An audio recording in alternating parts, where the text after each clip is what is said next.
Esta semana éramos desafiadas a debruçar-nos em 3 capítulos. Logo na introdução do nosso estudo, éramos conduzidas à ideia do tempo. Nós vemos cenas diferentes acontecerem, o tempo a passar, e a afirmação constante que Jesus opta por não fazer algumas coisas porque ele entende que a sua hora ainda não chegou. Tudo tem um tempo certo e cada detalhe que nós vemos relatado na vida de Jesus mostra isso. Então vamos ver o que podemos aprender com a incredulidade dos seus irmãos, com aqueles que creem nele e com os que não creem no geral e que o desejam prender, com a postura que ele tem diante de uma mulher adúltera e também quando ele cura um cego de nascença. Então vamos lá. Ao longo do seu ministério terreno, Jesus esteve sempre consciente que ele estava a fazer a vontade do Pai no tempo do seu Pai. Esta é uma verdade que encontramos logo nos primeiros 13 versículos. Estes capítulos 7 e 8 dão início a um novo momento, mais instável, em que vemos que o ressentimento latente que Jesus vai encontrando e que vemos relatado nos primeiros 6 capítulos acaba por se transformar num ódio cada vez mais inflamado. E vemos no final desta semana, não é? No capítulo 8, que termina mesmo com a vida de Jesus já em risco, em que pretendem apedrejá-lo e ele precisa de fugir. E sabemos, não é, que o ódio por Jesus só vai aumentar. Então vemos que no início do capítulo 7, Jesus ainda estava na Galileia, mas ele preparava-se para regressar a Jerusalém. E a secção divide-se em 2 momentos, o momento errado e o momento certo. Estes versículos relatam a decisão de Jesus de permanecer na Galileia até chegar ao momento certo de ir para Jerusalém. E vemos o pedido dos seus irmãos para que ele partisse antes da hora marcada e a resposta que ele dá a este pedido. Então, já tínhamos falado no áudio da semana passada que este início de frase, depois disso, refere-se aos acontecimentos descritos no capítulo 6. E o capítulo 7 começa na altura da festa dos tabernáculos. E há um intervalo, não é? À partida de 6 meses entre este capítulo 6 e o 7. E João não registra nada sobre esse intervalo, exceto que Jesus o passou a viajar e a ministrar na Galileia. O objetivo de João ao compor o seu evangelho não era propriamente escrever uma biografia pormenorizada da vida de Jesus. Ele queria que todos crescem no Filho de Deus, neste Messias, não é? E os outros escritores dos evangelhos acabam por ter alguns relatos desses 6 meses que João não escreve.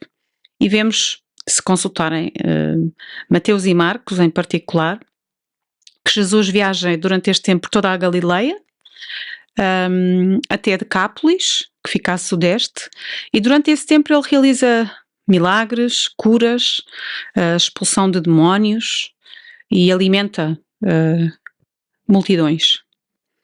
A maior parte deste intervalo de tempo, no entanto, vemos que foi gasta no discipulado dos 12 discípulos.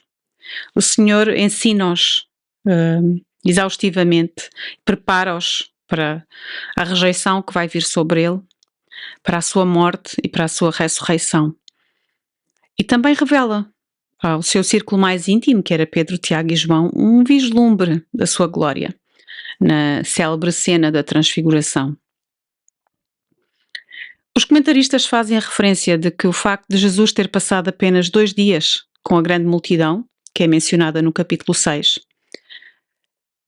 mas que esteve 6 meses envolvido com os 12, que é altamente significativo, que nos mostra que o foco principal do ministério de Jesus não eram as multidões por si só, mas o discipulado.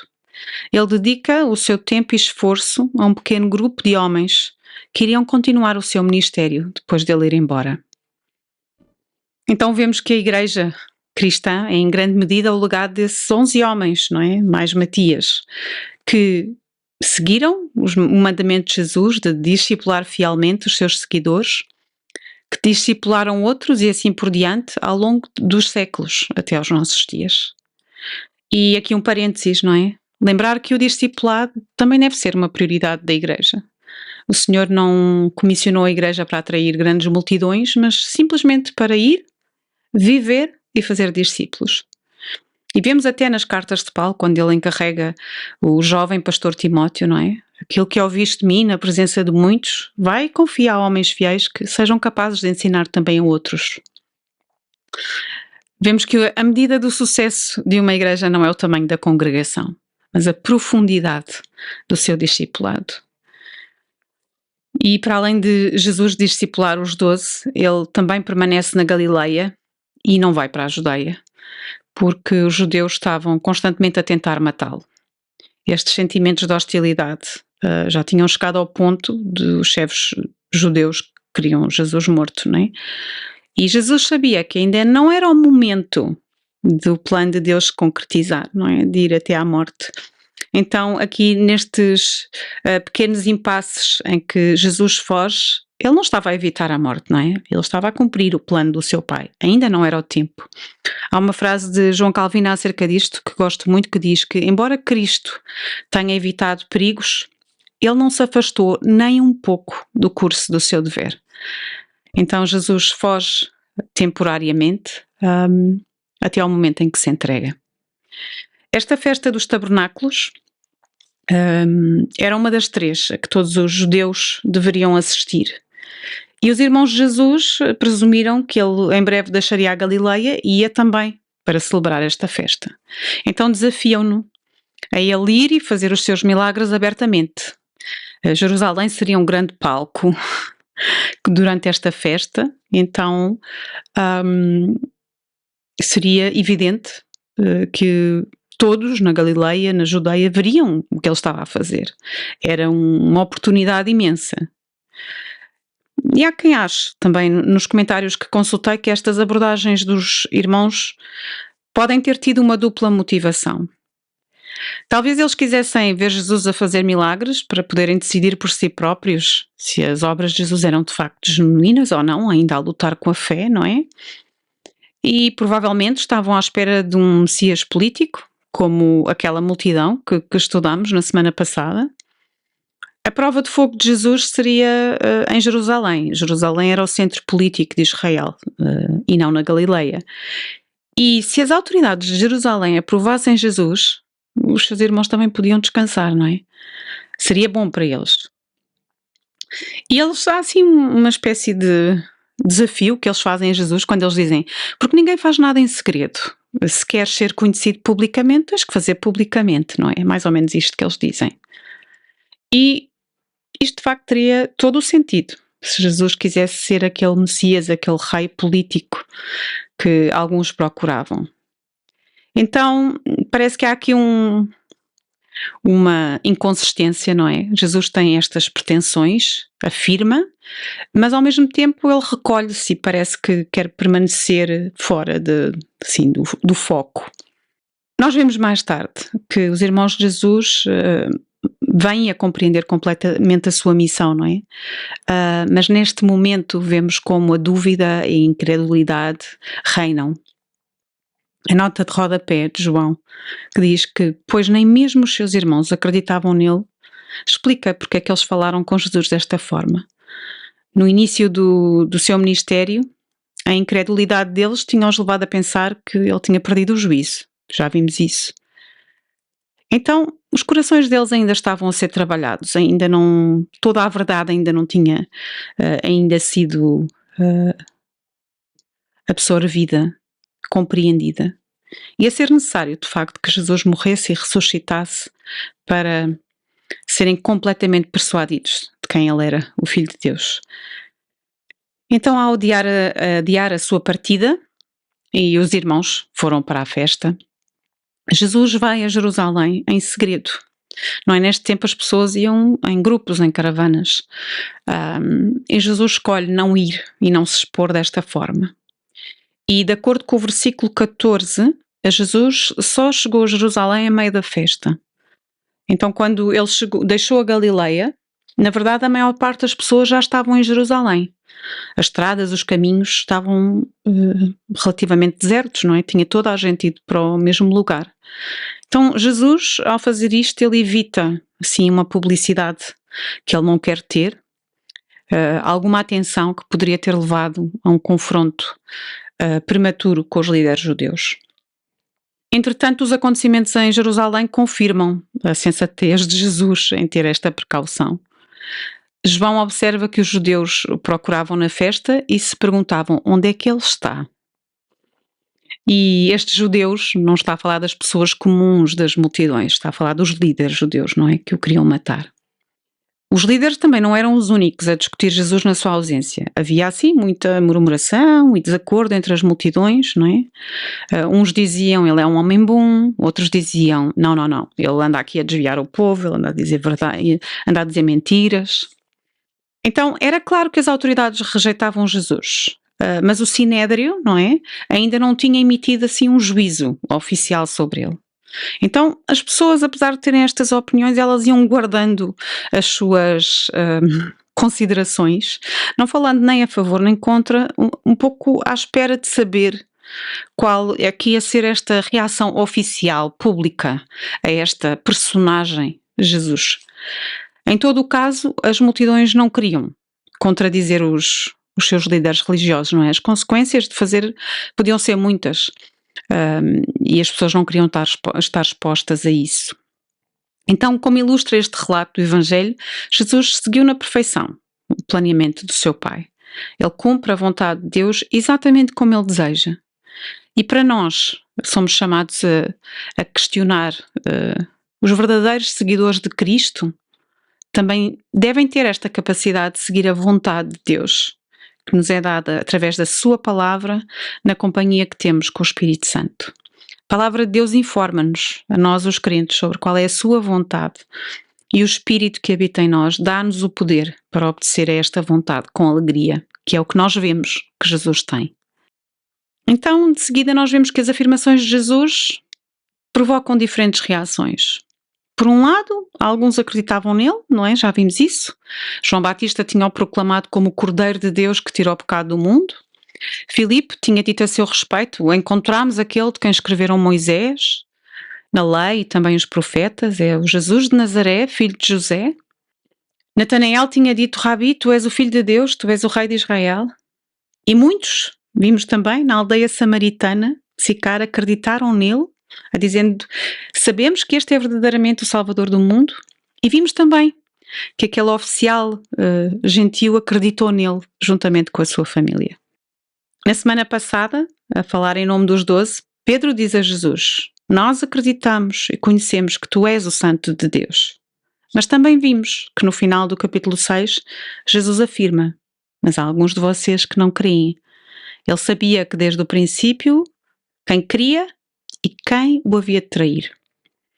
E depois, neste capítulo 7, abre com a triste notícia de que nem sequer os seus irmãos acreditavam nele.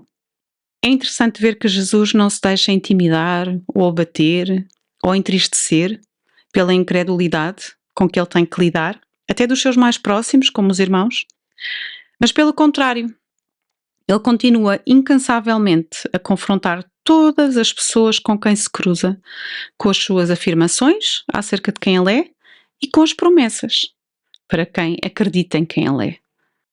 E como resultado desta persistência de Jesus, nós vemos que os seus inimigos ficam cada vez mais firmes no seu ódio por ele.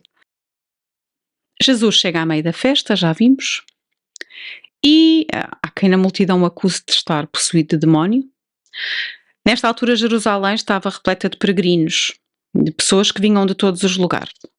E, sem medo, Jesus vai ao templo, que era o local onde se ensinava, não é? E ele começa a ensinar. E de repente ninguém está à espera de ver Jesus, não é? Porque ele aparece em segredo. Então, Jesus começa a ensinar e muita gente ainda tinha assim uma visão favorável de Jesus. Então não era fácil para as autoridades decidirem repentinamente prendê-lo em público. E ao ouvirem estes ensinamentos de Jesus, os judeus e outros também, eles ficam admirados. Ele demonstrava ter um domínio das Escrituras que eles não estavam à espera. Foram muito provavelmente as autoridades judaicas, que se sentiam continuamente ameaçadas por Jesus, que punham em causa as suas credenciais. Afinal, Jesus não tinha recebido qualquer formação oficial nas escolas rabínicas. Quem é este? Pensam eles. A resposta do Senhor é direta. e diz: o meu ensino não é meu, é daquele que me enviou. Ao longo do seu ministério, nós vemos que Jesus foi muitas vezes solicitado a realizar sinais adicionais desnecessários para provar a validade do que ele afirmava. No entanto, ele nega este tipo de pedidos porque ele sabia que vinham de más intenções, de corações duros. Ele sabia que não importava quantos milagres ele realizasse, estas pessoas não iriam acreditar. No entanto, Jesus promete constantemente às pessoas que procuram honestamente a verdade revelada por Deus, àqueles que estão dispostos a fazer a vontade de Deus, que Ele dará a verdadeira vida. O desafio do Senhor à multidão é simples. Se eles se humilharem diante da palavra de Deus para conhecê-la e obedecê-la, chegariam à convicção de que o seu ensinamento era verdadeiro. E este desafio é para nós hoje. A certeza prometida neste versículo está disponível para todos os que creem. Aqueles que voluntariamente procuram e obedecem à palavra, encontrá-la-ão e serão libertados da sua escravidão, do pecado. Mas aqueles que rejeitam a verdade provam ser filhos do diabo. É Jesus quem o diz, são palavras fortes. Se não se arrependerem, vão partilhar o mesmo destino. Então, nesta divisão cada vez mais clara entre os que começam a crer e aqueles que não creem de todo, a questão do tempo volta a ser mencionada. João relata que ninguém lhe pôs as mãos em cima, porque a sua hora ainda não tinha chegado. É importante relembrarmos que nada escapa ao plano de Deus. Desde o começo do mundo, Ele planeia e determina tudo o que acontece. Os propósitos de Deus não podem ser frustrados. Ele é soberano. E esta é uma ideia que não só não devemos esquecer hoje e sempre, como devemos ver nestes relatos concretos que conduziram à morte de Jesus. Ninguém matou Jesus, lembremos-nos. Ele entregou-se voluntariamente para morrer. E depois de termos estado na semana passada debruçadas sobre Jesus se afirmar o pão da vida, ele volta a uma ilustração que já deu anteriormente. Lembram-se, com a mulher no poço? Ele é a água viva. Ele não o faz por acaso, sabem porquê? Nesta festa dos tabernáculos, a cada dia, o sumo sacerdote tirava a água do tanque de Siloé e levava em direção ao templo. Durante este tempo eram cantadas umas músicas e a água no final desta cerimónia era derramada como oferta a Deus.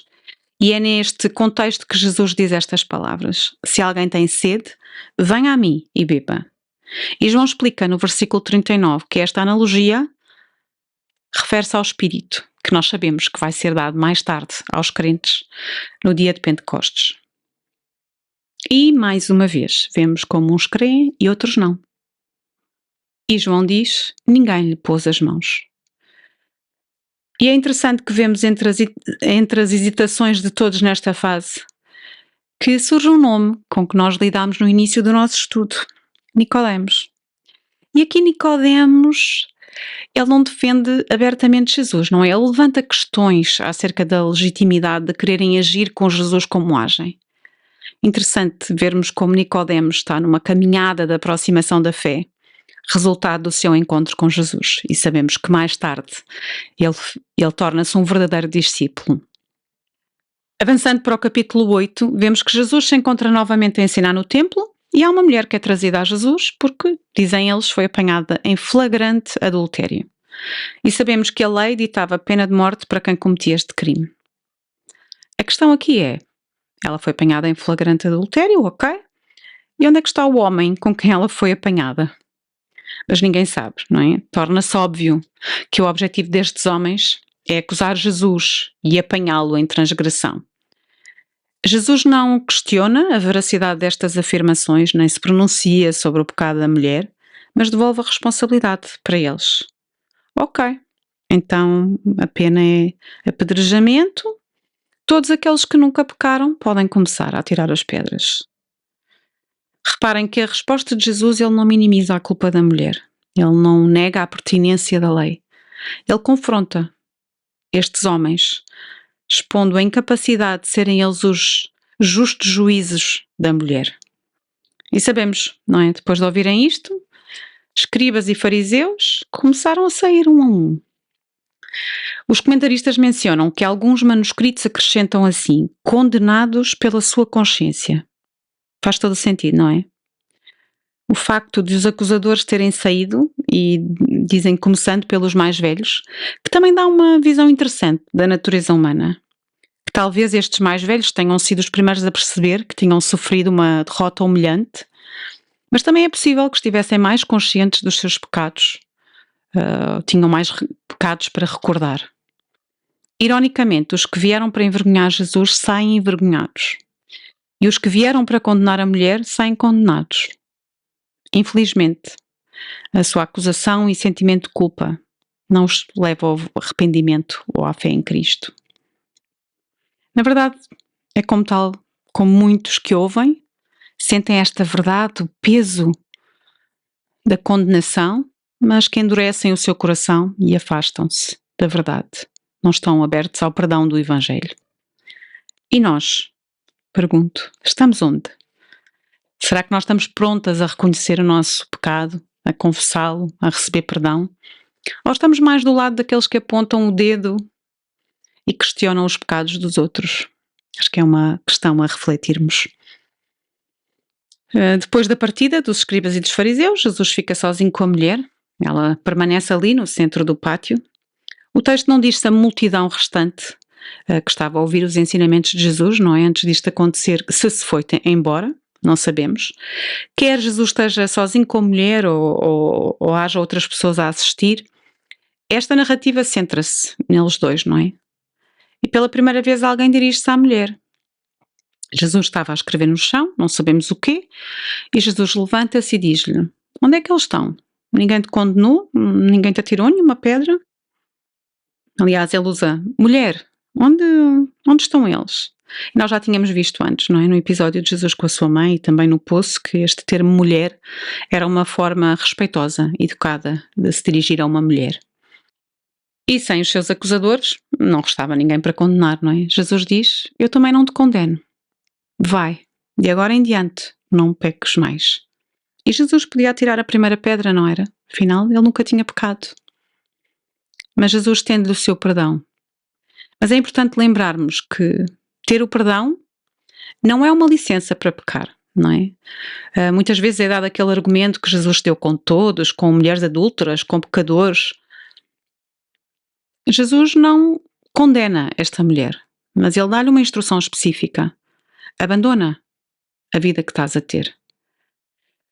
Um dos comentaristas, Gerald Borchert, escreveu assim, acerca disto: o veredito de Jesus, nem eu te condeno, no entanto, não foi dado como uma simples absolvição ou uma não condenação.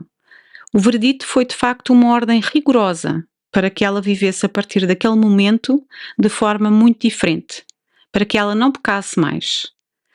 A obra libertadora de Jesus não significou a desculpabilização do pecado. O encontro com Jesus sempre exigiu a transformação da vida, o afastamento do pecado. O pecado não foi tratado com leviandade por Jesus, mas foi oferecida aos pecadores a oportunidade de recomeçar a vida. Então Jesus continua a ensinar e traz mais analogias. A analogia da luz também era particularmente relevante para a festa dos tabernáculos. A cerimónia diária de derramamento de água tinha uma outra cerimónia noturna em que se acendiam lâmpadas. Era no pátio das mulheres, onde Jesus estava a falar. Candelabros eram acesos e lançavam a luz naquele céu noturno. Era tão brilhante esta luz, era tão intensa, que há registros antigos de fontes judaicas que dizem que não havia um pátio em Jerusalém que não refletisse esta luz. Estes candelabros, estas lâmpadas, serviam como uma lembrança da forma como Deus tinha guiado Israel no deserto. E é no contexto desta cerimónia que Jesus faz o impressionante anúncio de que Ele é a verdadeira luz do mundo. Mas ao contrário do candelabro, temporário, fixo naquele lugar, Jesus é uma luz que nunca se apaga e que deve ser seguida. Tal como Israel tinha seguido a nuvem e a coluna de fogo no deserto, também Jesus chama os homens para o seguirem. Aquele que o segue, promete Jesus, não andará nas trevas do pecado, mas terá a luz que produz vida espiritual. E tendo sido iluminados por Jesus, o que é que os crentes fazem? Refletem a sua luz num mundo de trevas. Mais uma vez, Jesus afirma que vem para fazer a vontade do seu Pai. E mais uma vez, João afirma que desejavam prendê-lo, mas não o fizeram, porque a sua hora ainda não tinha chegado. A dinâmica que vemos no restante deste capítulo permanece a mesma. Jesus afirma que vem do alto e que vai voltar para lá, que ele não é deste mundo e que, se não crerem nele, serão escravos do pecado. Tal como muitas outras vezes, as afirmações de Jesus são entendidas de forma literal e os que não desejam crer, não vão crer mesmo. Ele fala em liberdade e eles insistem que já são livres, que são descendentes de Abraão. E Jesus afirma que antes de Abraão ser, já ele era. E que eles, sendo descendentes de Abraão, não vivem como sendo herdeiros das promessas. E que se realmente o pai deles fosse Deus, ouviriam as suas palavras. Jesus afirmar que é o eu sou, gera revolta nestes homens. E mais uma vez, Jesus consegue escapar e esconder-se. Porquê? A sua hora ainda não tinha chegado. E na reta final desta semana temos mais um milagre. A cegueira era uma deficiência bastante comum nos tempos antigos. Temos referências a cegos em todo o Velho Testamento. Levítico, Deuteronômio e outros. É-nos dito que este homem era cego de nascença. Provavelmente ele já era uma figura conhecida na época, já que este tipo de pessoas acabavam por ter a sua vida a mendigar. Não tinham como se sustentar. E há aqui uma questão dos discípulos que associam o problema do homem a um pecado da anterior geração, eventualmente dos seus pais. Mas Jesus é claro, ele diz que vai fazer um milagre sobre este homem para que a obra de Deus seja vista. E é com saliva da terra misturada com a terra do chão, que ele coloca sobre os olhos do homem, que Jesus declara a cura e diz: vai lavar-te no tanque de Siloé. A cura do homem causa sensação entre os vizinhos e todos os que tinham conhecido como mendigo. A transformação dele por estar a ver é tão chocante que alguns nem sabem bem se o estão a reconhecer. E perguntam: mas não era este aquele que andava ali a mendigar? Uns dizem que sim, acho que é ele. Não, não pode ser ele. Era mais fácil acreditar que era uma confusão de identidade do que ele ter sido curado milagrosamente, não é? E mais tarde os fariseus vão repetir esta especulação de que não se tratava do mesmo homem. E a discussão é interrompida pelo próprio cego, que diz: sou eu, acreditem, sou eu, um mendigo. E então alguns que acreditavam nele diziam: mas como é que passaste a ver? E ele resumia: o homem a quem chamam Jesus fez barro, untou-me os olhos e disse-me: vai e lava-te. E eu lavei-me e recuperei a vista. E claro, querendo conhecer um homem que tinha feito este milagre, a multidão pergunta: mas onde é que ele está? Queremos conhecê-lo. Mas o homem não sabia onde é que estava Jesus, porque Jesus tinha desaparecido. Então, incapazes de compreender a cura do cego, alguns levaram-no aos fariseus. E eles perguntam-lhe novamente a mesma coisa e ele continua a repetir a história, conta a história sempre da mesma maneira. E a reação dos judeus, claro, não, este Jesus, ele não pode ser de Deus, ele não guarda o sábado, não é? Porque teria acontecido a um sábado. Jesus, aos olhos destes homens, tinha quebrado o sábado. Tinha ignorado todas as restrições que eles cumpriam. E estas restrições, nós já vimos no passado, tinham sido regras que tinham sido adicionadas. Então, por exemplo, para eles, o Senhor, ao ter feito lama, ele violava a proibição de amassar no sábado. Estes regulamentos proibiam a prestação de tratamento médico no sábado. A menos que a vida da pessoa estivesse em perigo, não podia haver tratamentos médicos. E, óbvio, a vida do cego não estava em perigo. Não era permitido ungir os olhos com medicamentos, reparem. Havia este grau de minúcia nas regras acrescentadas. Pensava-se neste tempo que a saliva tinha qualidades medicinais. Então, não era a primeira vez que Jesus violava deliberadamente estes regulamentos do sábado. E nós sabemos, não é, que já falámos anteriormente que os fariseus era quem tinham corrompido o significado do sábado. Tinham-no transformado de um dia de descanso em Deus, de glorificarem a Deus, num meio de cumprir as suas regras, as suas leis. Na verdade, eles estavam cegos pelo seu próprio sistema de justiça. E para eles era óbvio, Jesus não podia ser Deus, porque aqueles que são Deus, pensavam eles, guardam o sábado. Mas havia outras pessoas que não se deixavam convencer com esta facilidade e pensavam, mas ok, ele não é Deus, mas também como é que um homem pecador pode fazer estas coisas? Para eles era um pouco evidente, só quem é de Deus pode fazer um milagre deste género, abrir olhos cegos. Logo, Jesus é Deus. Ou é de Deus. Então havia uma divisão entre eles, tal como tinha havido anteriormente. Quando os pais do homem chegam, os fariseus interrogam-no e eles, claro, com muita prudência, medo, identificam que é o seu filho e que de facto tinha nascido cego e que agora via. E dizem, olha, como ele agora vê, nós não fazemos a mínima ideia, não estávamos lá, não sabemos de nada, não sabemos.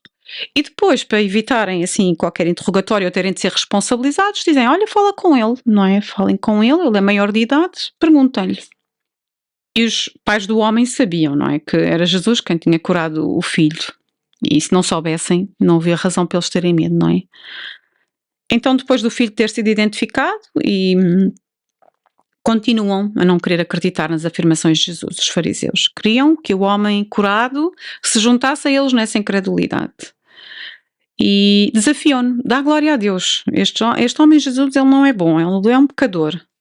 E queriam que ele desse o crédito a Deus, ao Deus deles, e não a Jesus. E o cego não se deixa intimidar e diz, se ele é pecador, eu não sei. Uma coisa eu sei, eu era cego e eu agora vejo.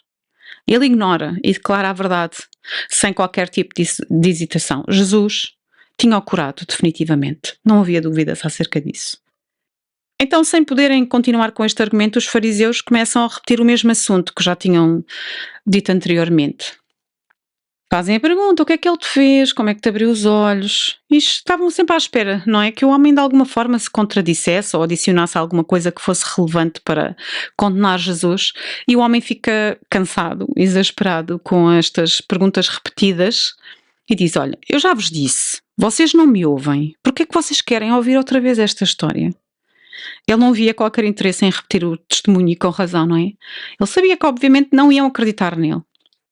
Esta repreensão ousada e esta inteligência atingem assim um ponto delicado. Eles ficam enfurecidos e os fariseus explodem de raiva e dizem, se tu és discípulo deste homem, olha, nós somos discípulos de Moisés. E começam a escarnecer deste homem. Era como se eles dissessem, se um mendigo inculto, assim um homem desprezível como ele, queria seguir um pecador marginalizado como Jesus, a escolha era dele. Eles iam seguir Moisés. Eles viam Jesus como um louco, um homem pouco instruído, não é? Vinha de uma família insignificante, vinha de uma aldeia desprezada, Nazaré. E a resposta do mendigo é devastadora. Ele diz, olha, aqui está uma coisa espantosa. Tu não sabes de onde ele é e, no entanto, ele abriu-me os olhos. Ele curou-me. Jesus foi capaz de fazer o que só o poder de Deus pode fazer. Curar a cegueira congénita e criar novos olhos que veem. Mas estas autoridades religiosas afirmavam desconhecer completamente esta origem. Eles estavam tão loucos, tão irracionais, tão determinados, tão teimosos, que eles rejeitavam qualquer facto, não é? E esta, na verdade, é algo que caracteriza aqueles que conhecem a verdade do Evangelho e a aceitam, e aqueles que se apegam ao seu coração duro, ao seu pecado, à sua descrença. É interessante, não é? O homem cego passa a ver e a ver duplamente, com a sua visão e com a sua alma. Os restantes, que aparentemente já viam com os seus olhos, são cegos no seu entendimento. Na parte final do estudo éramos desafiadas, pensando em ti, no teu antes e depois, como é que descreverias o teu estado de ser cega e de passares a ver? Lembra-te, Aqueles que, como um mendigo cego, reconhecem a sua cegueira espiritual e se voltam para a luz, diz a Bíblia, não andarão nas trevas, mas terão a luz da vida. Tenham uma boa semana.